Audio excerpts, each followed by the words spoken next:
जितने भी सड़क छाप जैन जी वीडियो देख रहे बिल्कुल भी स्किप मत करना, तुम्हारे भविष्य के लिए वीडियो बना रही हूँ। ओफो, ये सोचेंगे बच्चों के भविष्य के बारे में, ये दो कौड़ी के जिनका अपना कोई भविष्य नहीं है। तो कॉकरोच एक बार पलट जाए तिलचट्टा, सीधा नहीं हो पाता, छटपटाता रहता है अपने पोजीशन के लिए कि दोबारा से सही हो जाओ। तिलचट्टा पलटे ना पलटे, तू जरूर पलट जाएगी और आज तेरी ऐसी रेल बनाऊंगी कि तुझे नींद भी नहीं आएगी। साहब इतनी तारीफ मोदी की, इतनी तारीफ की है ट्रंप ने। अबे भावनाओं में मत बह, मत कर इस पागल हाथी की सवारी, मत कर इस ब्रेक फेल स्कूटी की राइड, मत दे इस ई रिक्शा को ढलान से धक्का। याद कर, ये वही ट्रंप है जिसने इसी मोदी के बारे में कहा था कि मैं उसका करियर बर्बाद कर सकता हूं। मोदी तो मुझे सर सर बोल के मिलने के लिए टाइम मांग रहा था। ये वही ट्रंप है जिसने भारत को डेड इकोनॉमी और हेल हॉल यानी नरक बोल। मेरे दोस्तों, क्या आप लोगों को पता है भारत के अंदर, हमारे देश इंडिया के अंदर बहुत बड़ा बदलाव होने वाला है। क्या आपको पता है भारत के ये जितने भी नफरती चिंटू हैं, ये नफरती कीड़े हैं, ये नफरती लोग हैं, इनके ऊपर वो कार्रवाई होने वाली है जो इन्होंने सपनों में ना सोचा होगा। सही सुना आपने। इन अनभक्तों की औकात, इन अनभक्तों की असलियत, इन अनभक्तों की बैंड किस तरह से बजाई जाती है, वो सारा कुछ आज इस वीडियो के अंदर पूरी डिटेल के साथ देखने वाले हो। आज मैं आपको इन अनभक्तों की बेहद मजेदार तरीके से बैंड बजते हुए दिखाऊंगा। मैं आपको दिखाऊंगा कि सरकार के खिलाफ लोग क्या राय रखते हैं और सरकार के और मोदी जी के खिलाफ क्या बोल रहे हैं। वो सारा कुछ आज की इन सारी वायरल वीडियो में और मेरी खबरों के अंदर सुनने वाले हो। दोस्तों, शुरू का मेरा ये वीडियो देखकर आप लोग समझ चुके होंगे आज का ये वीडियो कैसा होगा और कितना धमाकेदार होने वाला है, और यही वीडियो मैं आप लोगों को आगे पूरा दिखाने वाला हूँ। इसलिए इस वीडियो को अभी बीच में छोड़कर मत जाना और इस वीडियो के बारे में आप लोगों की जो भी राय हो वो मुझे कमेंट कर जरूर बताइएगा। दोस्तों, भारत के अनभक्त ये वो प्रजाति हैं, ये वो कीड़े हैं जो फैलते ही जा रहे हैं और समाज में हिंदू मुसलमान कर रहे हैं।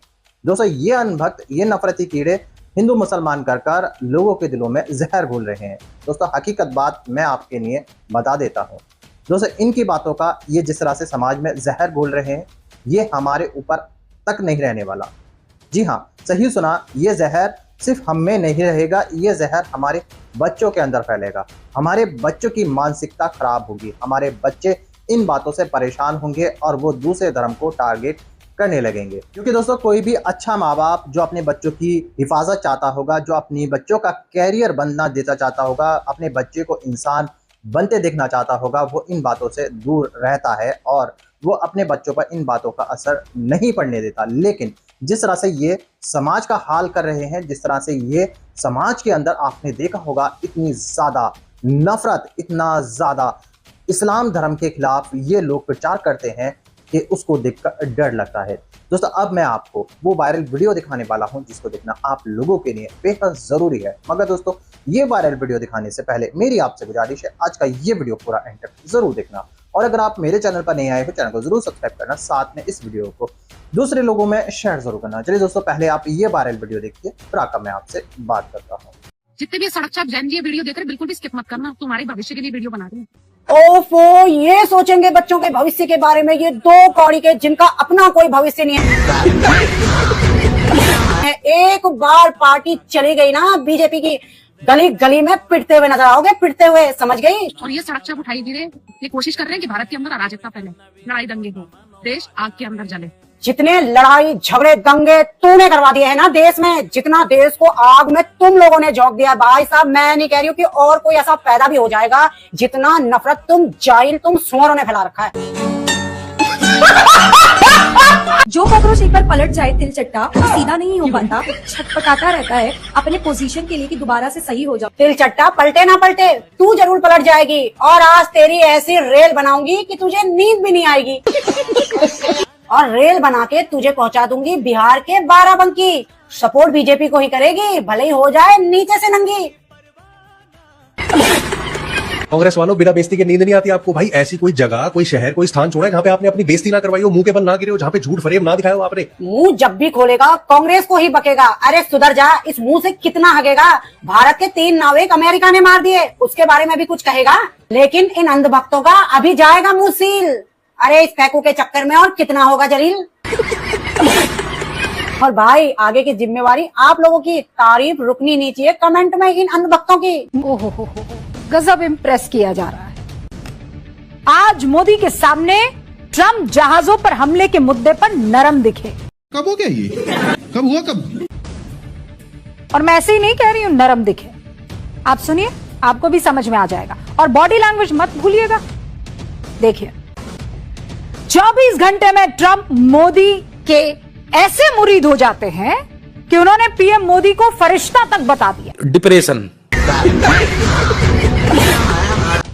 और ये शायद कल से आज तक पीएम मोदी की उस डिप्लोमेसी का नतीजा है जिससे ट्रंप बिना कहे समझ गए कि शायद मोदी उनसे गुस्सा है। अभी पता चलेगा। 56 इंच की छाती वाले प्रधानमंत्री नरेंद्र मोदी ने एक बार फिर ट्रंप के आगे सरेंडर कर दिया। भारत की एक बार फिर घनघोर बेइज्जती करवाई और गोदी मीडिया अब इसे मास्टर स्ट्रोक बताने में जुटी है। रूबिका लियाकत कह रही हैं कि आप बॉडी लैंग्वेज देखकर समझिए कैसे मोदी जी ने 3 भारतीयों की मौत पर ट्रंप के सामने आपत्ति जताई है।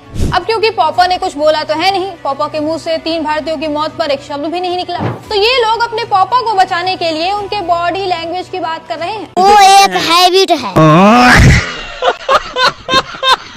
तो वहीं सुशांत सिन्हा कह रहे हैं कि पूरी दुनिया में चर्चा है, मोदी ने ट्रंप को कायदे से सुना दिया, राहुल केजरीवाल के होश उड़ जाएंगे, मोदी तो एकदम खुलकर ट्रंप को सुना दिया। अरे भाई, क्या सुनाया और कहां और कब? पूरे देश ने मोदी और ट्रंप की मीटिंग को देखा, कहीं भी भूल कर भी मोदी ने एक बार भी 3 भारतीयों की मौत का जिक्र नहीं किया। कैसा मास्टर स्ट्रोक है ये? मतलब पैसों के लिए इतना कौन फेंकता है भाई? तो लेने के देने पड़ गए। देश के सबसे दिग्गज नेता के पास। सर क्या नाम हुआ आपका? दोगला। दोगला? दोगला का पैदाइश बोले, रिस्पेक्ट कीजिए ना, अच्छा लगता है। दोगला की पैदाइश जी। सर मुझे ये बताइए, अभी राम मंदिर में सर 200 करोड़ रुपया सर चोरी हो गया, इसमें सर आप कुछ बोलते क्यों नहीं है सर? मुसलमान चोरी किया ही। अब इसमें मुसलमान कैसे आ गया सर? ना वही लोग चोरी किया, मुसलमान ऐसा काम, मेरा हिंदू आदमी ऐसा नहीं कर सकता, मुसलमान चोरी किया होगा। अभी मैं गाली नहीं दे सकता, फैमिली देखती है। मतलब सरकार आपकी है और आपका धर्म का सब कुछ है, तो मतलब ये बताइए कि तो मुसलमान कैसे चोरी कर सकता है? हम वही समझ में नहीं आ रहा है। पाकिस्तानी मुसलमान। डिप्रेशन। ये मुसलमान पाकिस्तान से आया होगा। पाकिस्तान से आया है? हमको ऐसा शक हो रहा है। तरीके से हमको पता है, आपको इसका जवाब ही नहीं होता आप लोगों के पास। साला जब कुछ होता है तो साला मुसलमान और पाकिस्तान यही रहता है आप लोगों के पास। मुझे ये बताइए कि अभी जो एथेनॉल 10% था, ठीक है, 10% से एथेनॉल 20% हो गया। जब 20% एथेनॉल मिल गया तो सर पेट्रोल का रेट कम होना चाहिए और आप बढ़ा रहे हैं सर, ऐसा क्यों कर रहे हैं? हमको ये परसेंट 10 ये हमको नहीं समझ में आता है। चुनाव में हम खर्चा किए पैसा दारू मुर्गा में, तो हम कहीं ना कहीं से खींचेंगे। मैंने जनता से खींचेगा? जनता से लूटेंगे, जनता से नहीं लूटेंगे तो किसे लूटेंगे? हम पैसा काहे खर्चा किया है? मतलब इसीलिए जनता से लूटेगा। चलो धरो भाई, अरे धरो। दलाल मीडिया क्या समझ रहे हैं आप हमको? अरे हाँ भाई हाँ। चड्डा जैसा आदमी जब बिक गया तो तू लोग कौन खेत का मूल्य है रे? चड्डा बिना चड्डी का था इसलिए बिक गया है। आपको क्या लगता है ब्रांड लेबर के आदमी ओरिजिनल चड्डी हम लोग पहनते हैं? चड्डा नहीं है हम लोग। ओरिजिनल चड्डी पहना? हाँ नहीं तो क्या। थोड़ा खोल के दिखा तो देखे कौन ब्रांड का। अभी दिखा देगा? अभी देखो। हमारे यहाँ ऐसा ही होता है। चलो ऐसे हिंदू मुस्लिम भाईचारा में विश्वास रखते हो? नहीं, भाईचारा जैसी कोई चीज नहीं होती। कोई चीज नहीं होती। भाईचारा उन लोगों में होता है जिनकी समान विचारधारा होती है, जिनकी समान विचार जो हमारे पिता को एक्सेप्ट करने के लिए तैयार नहीं, उससे कैसा भाईचारा है? आप देखिए मंदिरों से आवाज निकलती है, मंदिरों से जो आरती की आवाज निकलती है या यज्ञ की जो ऋचाएं होती है, उसमें क्या होता है? परमात्मा सबको सद्बुद्धि दे, the whole world is a one family. ठीक है। गुरुद्वारे से आवाज आती है सर्वदा भला सबका भला हो, उधर से आवाज आ रही है कि हमें बस हमारा खुदा है, बस बाकी लोगों को हम पीट पीट के जन्नत लेके जाएंगे। अभी बदत है भाई, अभी बदत है। एक सवाल है और किसी को मान ही नहीं रहे। इस पे एक सवाल है। सवाल ये है, ये संवैधानिक राइट है उनका, तो आप, हम या कोई और इस पे सवाल कैसे उठा सकता है? देखो संविधान का राइट जब तक है, जब तक वो लोग, पहली बात तो वो संविधान मानते नहीं है। नहीं, उनके मानने ना मानने से कुछ नहीं होता। नहीं मानते, उन्हीं के मानने से होता ना। अब उनकी संविधान में रत्ती भर भी आस्था नहीं है। नहीं तो आप 1 लाख लोगों का सर्वे करा लो, उनसे पूछो संविधान या कुरान। अच्छा, हमको सिखा रिया है। परफेक्ट, कुरान ठीक है, कुरान है। मैंने बोल लिया आपके, मैं बड़ा कर दिया। मैं पूछ रहा हूँ, ऐसे हमने कम्युनिटी में भी लोग देखे हैं, मेरी कम्युनिटी में, हमारी कम्युनिटी में, हमारे और बिरादर के जो भाई हैं, बोलते हैं हम पहले ये हैं फिर हम हिंदुस्तानी हैं। मैंने भी देखे ऐसे लोग। स्पष्ट बताओ ना आप मुझे। है मेरे भाई हैं बहुत सारे। नहीं, क्या बोलते हैं? जैसे मेरे यूनियनिस्ट भाई हैं बहुत सारे, राजपूत भाई हैं। हाँ। हम पहले राजपूत हैं फिर हिंदुस्तानी हैं। हाँ, तो क्या बुराई है उसमें? तो ऐसे ही वो कहते हैं हम पहले मुसलमान हैं फिर हिंदुस्तान है, फिर इसमें क्या बुराई हुई?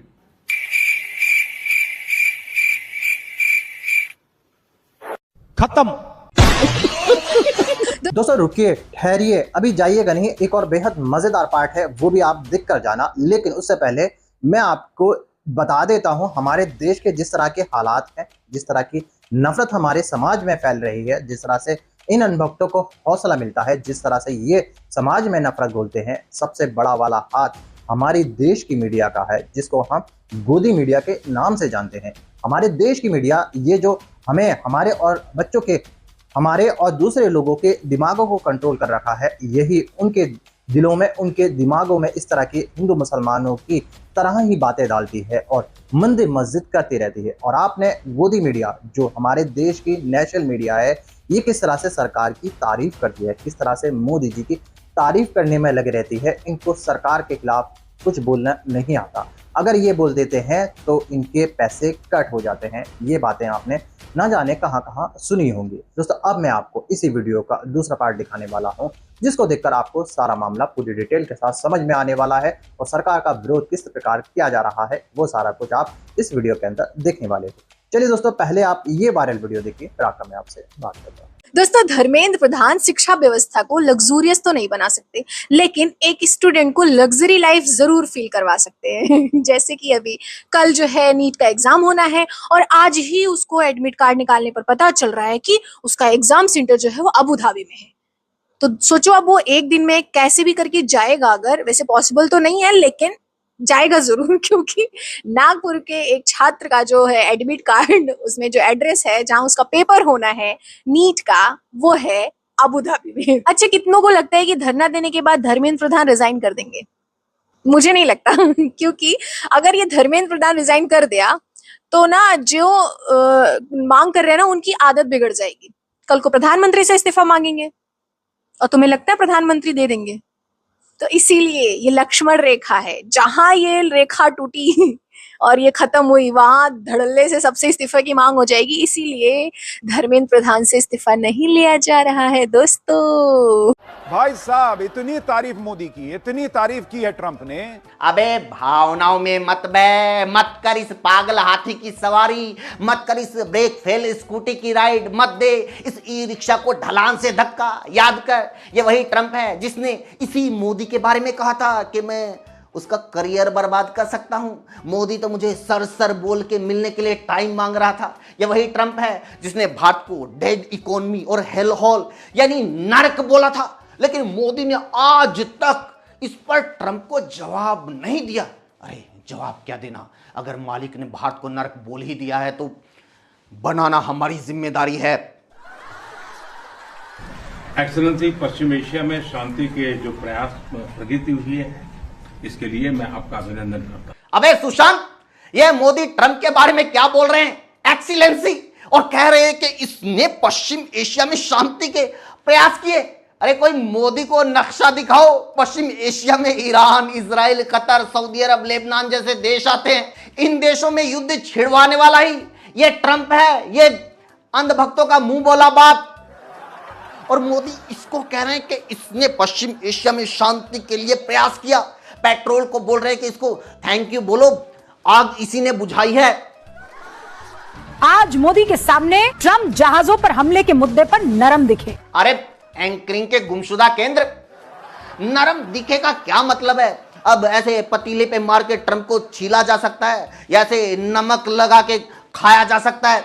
अरे वो राष्ट्रपति है, अंडा नहीं। सीधे सीधे अपने दर्शकों को बता कि ट्रंप ने बोला क्या। दोस्तों देख लिया आपने ये सारे वायरल वीडियो। उम्मीद है ये वायरल वीडियो देखकर आपको मजा आया होगा और आपको पता चला होगा भारत में इस तरह की बातें भी हो रही हैं, जो कि हमारे देश की नेशनल मीडिया हमें और आपको नहीं बताती। हमें सिर्फ मंदिर मस्जिद दिखाया जाता है, हिंदू मुसलमान दिखाया जाता है, या फिर मोदी जी की तारीफ दिखाई जाती है और सरकार क्या काम कर रही है सिर्फ उसके बारे में बताया जाता है। हमारे देश की मीडिया नहीं दिखाएगी महंगाई है या नहीं। हमारी देश की मीडिया ये बताएगी कि पहले के मुकाबले अब की जो महंगाई है वो कितने % कम है। दोस्तों इस तरह से हमें भटकाया जाता है और हमें सच्ची खबर नहीं दिखाई जाती। दोस्तों वही दूसरी तरफ इसी वजह से एक और पार्टी बन चुकी है जिसका नाम कॉकरोच जनता पार्टी है। और कॉकरोच जनता पार्टी रात दिन कर रही है इस सरकार के जो कानून है, जो कमियां हैं वो लोगों को बता रही है। जिस तरह से पेपर लीक हुआ है उसके बारे में जो छात्रों के दिलों में गुस्सा है, जो छात्र सरकार का विरोध कर रहे हैं, अब इसकी वजह से कॉकरोच जनता पार्टी ने इस सरकार के नाक में दम कर दिया है और लोग जगह जगह प्रोटेस्ट कर सरकार के खिलाफ मोर्चा खोल रहे हैं। और ये सारी बातें आपने सोशल मीडिया पर कहीं ना कहीं सुनी होंगी और आपने मेरी इन वीडियो के अंदर देखा होगा कि मोदी जी का किस तरह से लोग मजाक बनाते हैं, किस तरह से मोदी जी को ट्रोल किया जाता है, क्योंकि वो हमारे देश के प्रधानमंत्री इस तरह की बातें करते हैं जो लोग उनको मजाक बना लेते हैं और उनको ट्रोल करने लगते हैं। दोस्तों आपने ये बात भी देखी होगी कि जब भी मोदी जी की कोई भी वीडियो सोशल मीडिया पर आती है, किसी विदेशी दौरे पर उसका मजाक बनाया जाता है और मोदी जी को ट्रोल किया जाता है। दोस्तों अब मैं आपको वो खबर बताने वाला हूं जिसको सुनना आप लोगों के लिए बेहद जरूरी है। जी हाँ दोस्तों, ये बात मेरी लिख कर ले लो और ये बात होने वाली है और बिल्कुल 100% होगी। 2027 में यूपी के अंदर चुनाव है। जैसे जैसे ये चुनाव करीब आएंगे वैसे वैसे हमारे देश के जितने भी अनभक्त हैं, जितने भी ये नफरती चिंटू हैं, जितने भी ये नफरती कीड़े हैं, इनकी नफरत बढ़ जाएगी। ये एक कम्युनिटी को और एक धर्म को टारगेट करने लगेंगे और मुसलमानों को लगातार दिन ब दिन गालियां देने लगेंगे और इनका साथ देंगे हमारे देश के कुछ नेता। आपने देखा ही होगा वो नेता कौन है जो भरे मंच पर सरेआम खुलेआम मुसलमानों को गालियां देते हैं, मुसलमानों के ऊपर उल्टे सीधे बयान देते हैं। ऐसी ना जाने कितनी वीडियो सोशल मीडिया पर हैं और आपने देखी भी होंगी। दोस्तों इस तरह की बातें आने वाले टाइम में बढ़ने वाली हैं और इतनी ज़्यादा बढ़ जाएंगी कि हमें और आपको देखकर ये बात अफसोस होगी कि हमारे देश का क्या हाल इन अनभक्तों ने कर डाला है, इन नफरती कीड़ों ने, इन अनभक्तों ने, इन नफरती लोगों ने कर डाला है। तो आप लोगों की क्या राय है ऐसे अनभक्तों के बारे में, ऐसे लोगों के बारे में? आप लोग क्या सोचते हो? क्या ये फिर से मुसलमानों को टारगेट करेंगे या फिर ऐसा कुछ कांड करने वाले हैं जिसके बाद मुसलमानों की और इस्लाम धर्म की बदनामी हो? दोस्तों आपने ये बात भी महसूस ही की होगी, जब भी कोई भी जुल्म मुसलमान के हाथ से हो जाता है तो ये अनभक्त अपने बिलों से बाहर निकल आते हैं और चील कौवों की तरह उस मुसलमान के ऊपर झपट पड़ते हैं। दोस्तों आप सब कमेंट करके जरूर बताइएगा। दोस्तों आज की वीडियो में बस इतना ही, मैं फिर मिलूंगा ऐसे ही दूसरे वीडियो के साथ। तब तक के लिए सलाम, नमस्ते, जय हिंद।